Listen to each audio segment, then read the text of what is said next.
Hoy vamos a platicar de la corrupción y vamos a platicar de una iniciativa ciudadana denominada Ley 3 de 3.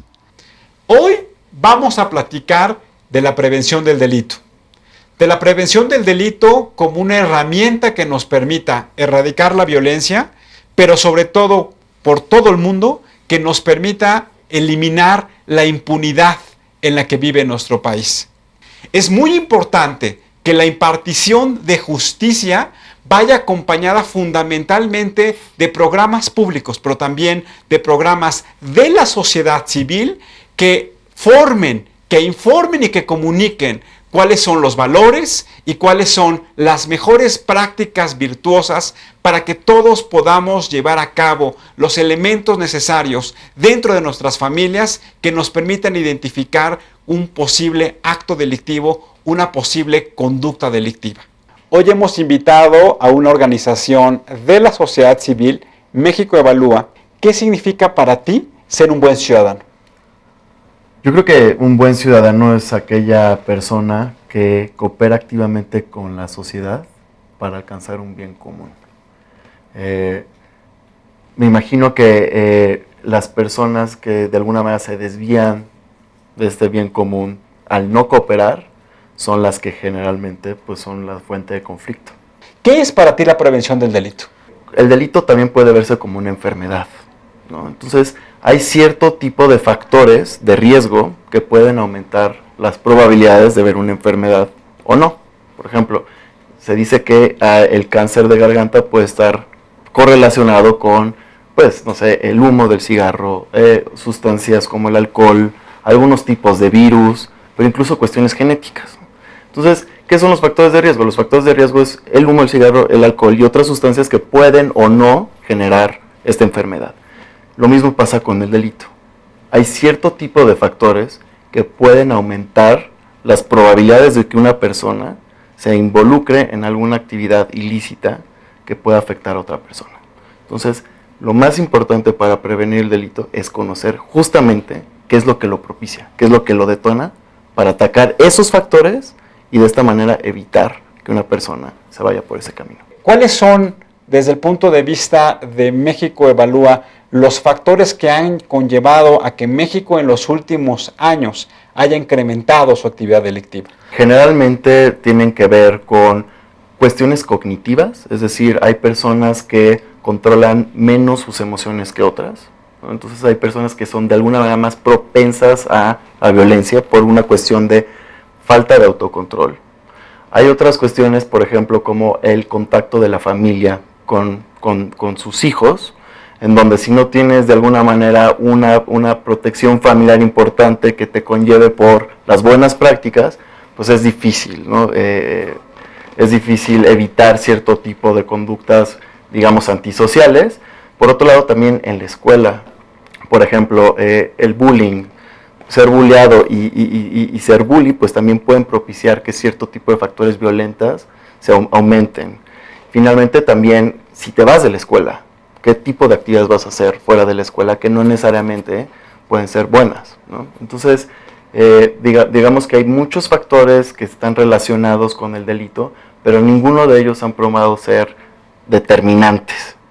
Siempre la interacción de una cosa como otra, como el cáncer, hay personas que fuman pero que no desarrollan cáncer, hay personas que a lo mejor no tienen una familia muy fuerte pero no se vuelven delincuentes, ¿no? Entonces, hay que definir muy bien primero qué delitos queremos detener y prevenir, y a través de esa definición ver qué tipo de conductas familiares, situacionales, de medio ambiente generan este tipo de caminos.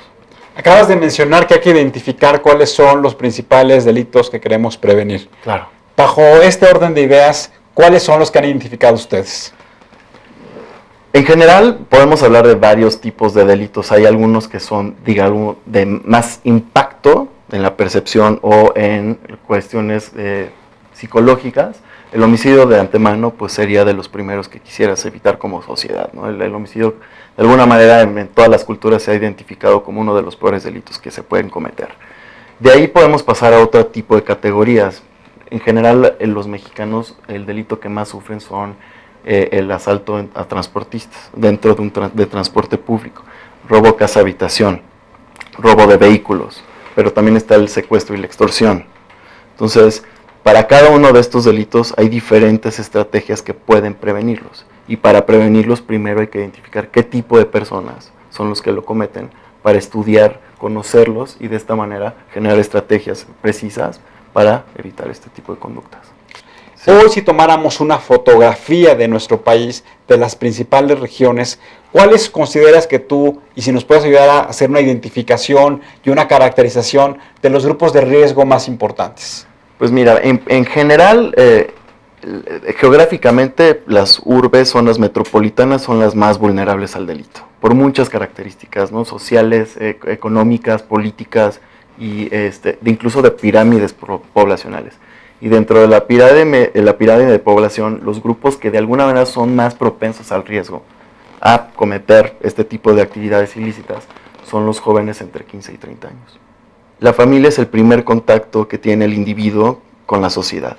Y si no tenemos programas de atención a padres que puedan ayudar a criar a sus hijos en un ambiente sano y ordenado, pues entonces ese es un primer paso importante. Pero por otro lado están las personas que ya cometieron algún delito. Y de acuerdo con algunos estudios, encontramos que el 70% de todos los delitos son cometidos por el 5% de la población. Entonces, si tienes 100 delitos, 70 de estos son cometidos por, digamos, una población muy chiquita y que es muy fácil de identificar. Es un poco más caro, pero no todas las personas necesitan algún tratamiento contra esta enfermedad. Hay personas que jamás van a cometer un delito independientemente de estar rodeados de estos factores.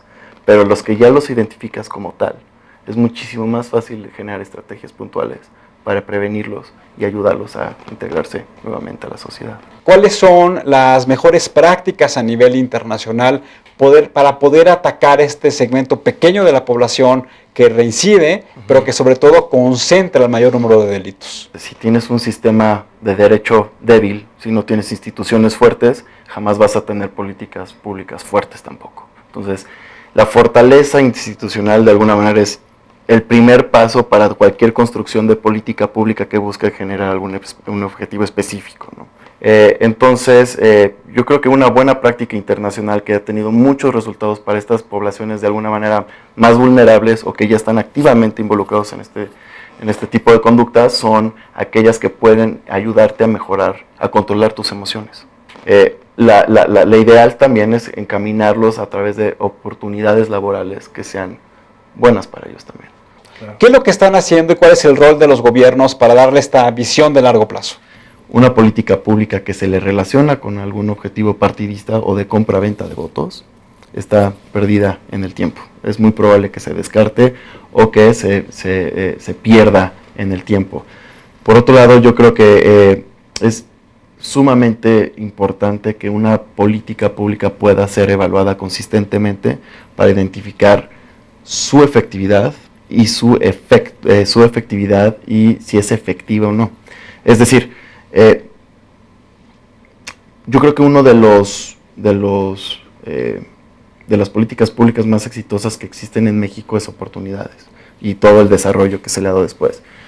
Identificas, sabes perfectamente cuál es tu población objetivo, tienes diagnósticos locales y evaluaciones muy rigurosas que permiten identificar el impacto que tiene esta política en tus beneficiarios.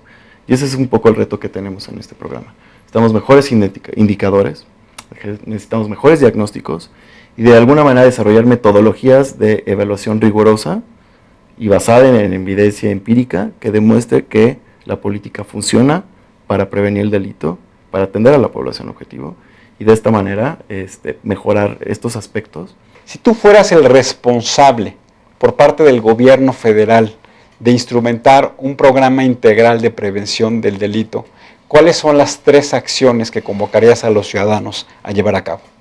Atender a la población que ya tiene algún tipo de conducta delictiva o que este 5% de la población que es activamente antisocial y con este tipo de conductas, y creo que podríamos canalizar muy bien los recursos a esa población y que, como mostraban al principio, no es de las más atendidas. canalizaría una parte importante de los recursos ahí. También no sería muy creativo, miraría la evidencia internacional. Estos programas de conductuales han demostrado ser muy buenos, no solo para evitar que jóvenes en conflicto propicien la violencia, sino también para mantener su lugar en la escuela. Al identificar situaciones de riesgo, no solo con tus vecinos o otras personas, sino con tus maestros, también te va a permitir adecuarte a las reglas de una mejor manera.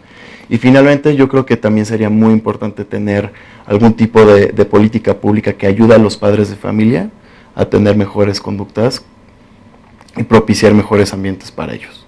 Nos quedamos con la idea de que la prevención del delito es una herramienta que también tenemos los padres de familia, que no hay persona que no quiera vivir en condiciones de plena seguridad, de respeto pleno a los derechos y también de respeto pleno a la libertad que podemos tener cada uno de nosotros.